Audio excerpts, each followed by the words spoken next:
noticed through observing meal times in both of these settings that there were certain meals that were way more popular than others. This resulted in all of the food being eaten because of the high demand or having an excess of food that would go to waste.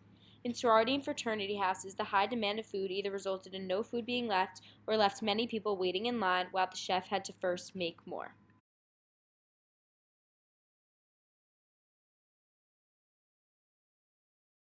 Okay, do you have extra finances that your house is willing to allocate to the chef? Yes, we do. How much are you willing to pay for the service for the rest of the semester? At least 20 a month. That would be fine. And would you consider using the service? Absolutely.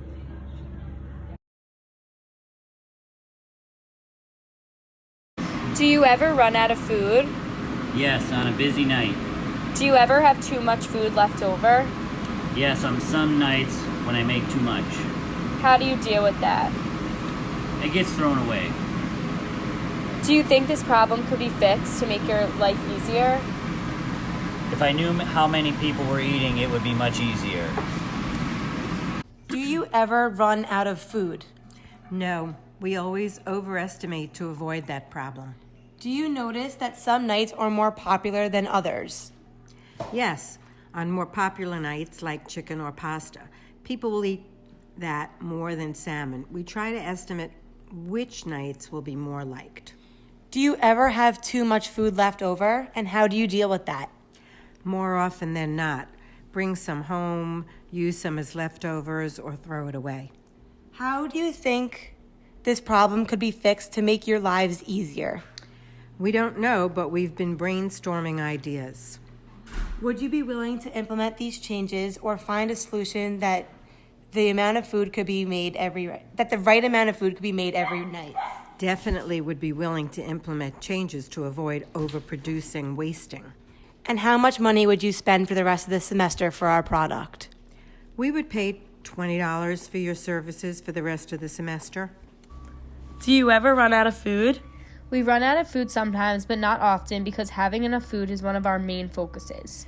Do you notice that some nights are busier than other nights? Yes, Saturdays are big right now because of football games and because it's the weekend. Are you prepared for that? Yes, we get the most food on Saturdays.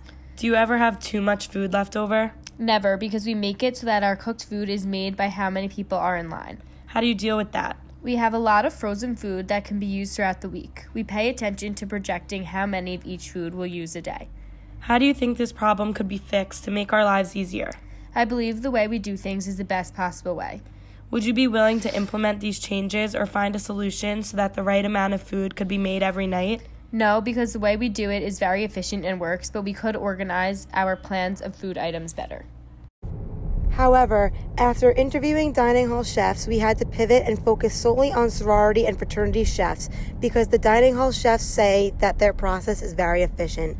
They were not interested in any intervention. We created a form in which students who live in the sorority and fraternity houses could fill out in the mornings so that the chefs can get a head count of who is eating their food that day. This would allow them to prepare the correct amount of servings each day. In order to capitalize on this, we went to the house managers of each house to see if they would be willing to pay for our service. We would provide a link to a form each day in which students could then fill out the form and the chefs would receive the information. After having conversations with the house managers about their finances, we came to the conclusion that we could sell our service for $20 for them to use for the rest of the semester.